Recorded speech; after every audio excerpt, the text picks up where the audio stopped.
ஸ்ரீ சங்கரா TV நேயர்களுக்கு நமஸ்காரம். இந்த இனிய காலை பொழுதிலே உங்கள் அனைவரையும் சுபதினம் நிகழ்ச்சியில் சந்திப்பதில் மிக்க மகிழ்ச்சி.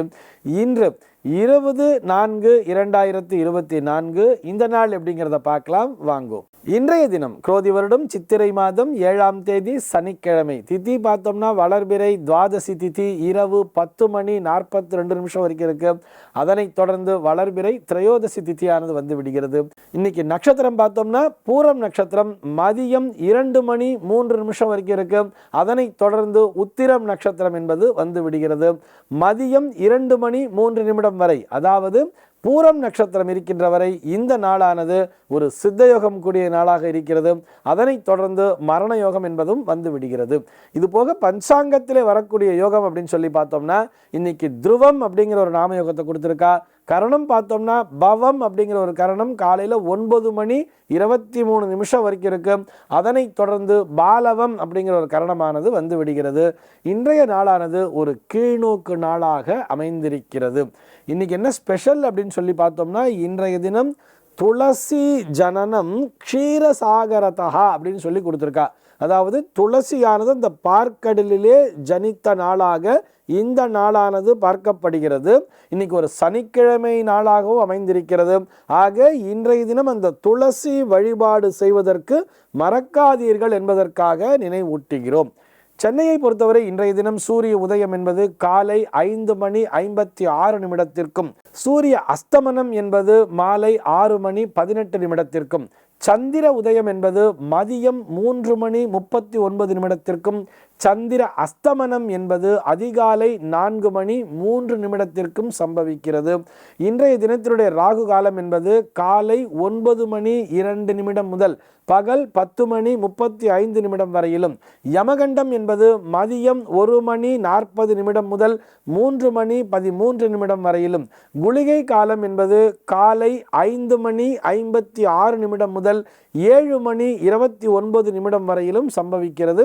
இன்றைய தினத்தினுடைய தினாந்தம் என்பது இரவு 1:34 கொடுத்திருக்கிறார்கள். இன்றைய தினத்தினுடைய சூலம் அப்படின்னு சொல்லி பார்த்தோம்னா இது கிழக்கே சூலம். அந்த சூல தோஷம் என்பது காலை 9:14 வரையில் மட்டுமே. அதற்குரிய பரிகாரமாக தயிர் அருந்திவிட்டு செல்லலாம் அப்படிங்கிறதையும் கொடுத்திருக்கா. இன்றைய தினத்தினுடைய ஆன்மீக தகவலாக நம்ம ஒவ்வொரு சனிக்கிழமை நாளுமே என்ன பார்த்துட்டு இருக்கோம்னு சொன்னால் மெடிக்கல் அஸ்ட்ராலஜி அப்படிங்கிறத பார்த்துட்டு இருக்கோம் இல்லையா. அதைத்தான் இன்றைய தினத்தினுடைய ஜோதிட தகவலாக பார்க்க போகிறோம். நம்ம போன வாரம் என்ன பார்த்தோம்னு சொன்னால் ஒரு 1000 ஆண்டுகளுக்கு முன்னதாக ஏற்றப்பட்ட அந்த பிருகத் பராசர ஹோரா சாஸ்திரா என்கின்ற நூலிலே எந்தெந்த கிரகங்கள் என்னென்ன நோய்களை தருகின்றன அப்படின்னு கொடுத்துருக்குங்கிறத பார்த்துட்டு வரோம். அதிலே கடந்த வாரம் சூரியன் மற்றும் சந்திரனால் உண்டாகக்கூடிய நோய்களை பற்றி பார்த்தோம். அந்த வரிசையிலே இன்றைய தினம் செவ்வாய் மற்றும் புதனுக்குரிய நோய்கள் என்னென்ன அப்படின்னு சொல்லி அந்த பிருகத் பராசர ஹோரா சாஸ்திரா என்ன சொல்றதுங்கிறதையும் பார்த்துடலாமே.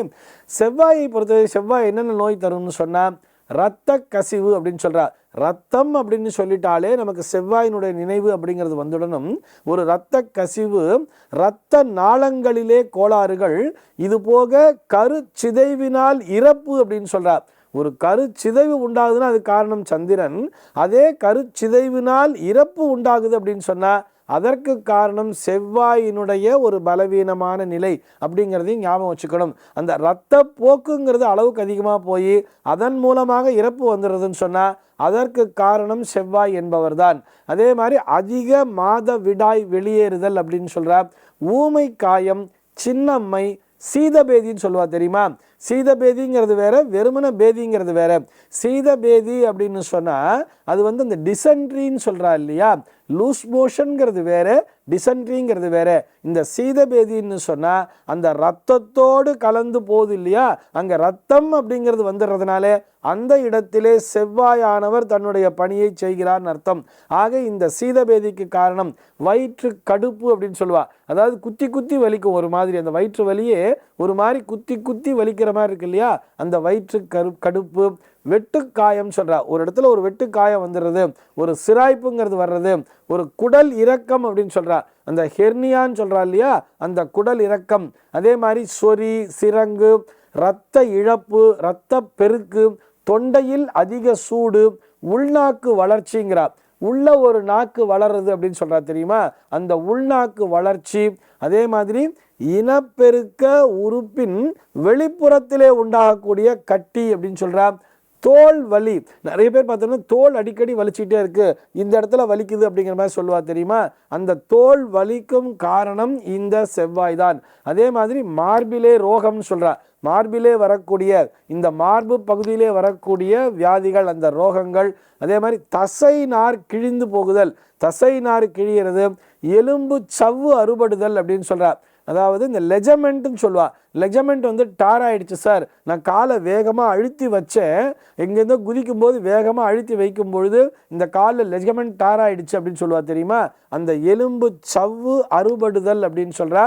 அதே மாதிரி விபத்துக்களினால் உண்டாகக்கூடிய காயங்கள், அதே மாதிரி ரத்த அழுத்தம், பிளட் ப்ரெஷர் சொல்றா பாருங்க, அந்த ரத்த அழுத்தம், இது அத்தனைக்குமே இந்த செவ்வாய் தான் அதிபதி. இந்த செவ்வாயினுடைய அமைவிடம் எங்கே இருக்கிறதோ, இந்த செவ்வாயினுடைய பலம் எங்கெங்கெல்லாம் குறைந்து காணப்படுகிறதோ அந்த இடத்திலே இது போன்ற பலவீனங்கள் வந்து சேரும். அதே நேரத்தில் 8ஆம் பாவத்தில் போய் செவ்வாய் உச்சபலத்தோடு இருக்கார் அப்படின்னு சொன்னா, ஒரு 8ஆம் பாவத்தில் செவ்வாய் உச்சம்னு சொன்னா அவர்கள் மிதுன லக்னத்திலே பிறந்தவர்கள், மகர ராசியிலே போய் செவ்வாய் உச்சபலத்தோடு இருக்காருன்னு சொன்னா அந்த செவ்வாயினுடைய தசாபுக்தி காலங்களிலே இவர்கள் எச்சரிக்கையுடன் இருக்க வேண்டும். அந்த செவ்வாய் என்ன சாரம் வாங்கியிருக்காருன்னு பார்த்துக்கணும். அவர் அவிட்ட நட்சத்திரம் செவ்வாயினுடைய காலிலேயே இருக்கிறார் அப்படின்னு சொன்னா, அதே மாதிரி உத்திராட நட்சத்திரம் ஒரு சூரியனுடைய ஒரு கால் வாங்கியிருக்கார், அந்த சூரியனுடைய பாதச்சாரத்தில் இருக்கார். அதே மாதிரி திருவோண நட்சத்திரத்தில் இருக்கார், சந்திரனுடைய சாரம் வாங்கியிருக்கார். இந்த சூரியன் சந்திரன் செவ்வாய் ஆகிய கிரகங்களினுடைய ஒரு அமைப்பு வந்து ஒரு சரியா இல்லாமல் இருந்துச்சுன்னா அதன் மூலமாக பாதிப்பு என்பது வரும் அப்படிங்கிறதையும் தெரிஞ்சுக்கணும். செவ்வாய் உச்சமாக இருந்தால் கூட அவர் 6ஆம் பாவத்திலோ அல்லது 8ஆம் பாவத்திலோ அல்லது 12ஆம் பாவத்திலோ இருந்தால் அதன் மூலமாக வரக்கூடிய பிரச்சனைகள் என்பது வந்து சேரும். உடனே ஜாதகத்தை எடுத்து வச்சுட்டு எனக்கு 6, 8, 12 செவ்வாய் இருக்கான்னு நினச்சிட்டு பயப்படக்கூடாது.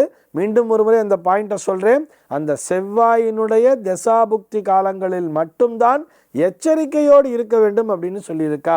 அடுத்தபடியாக அதே அந்த பிருகத் பராச்சர ஹோரா சாஸ்திரா இந்த புதன் தருகின்ற நோய்கள் அப்படின்னு எதை பற்றி பேசுன்னு பார்த்தோம்னா நரம்பு மண்டலம் சார்ந்த பிரச்சனைகள்னு சொல்கிறா.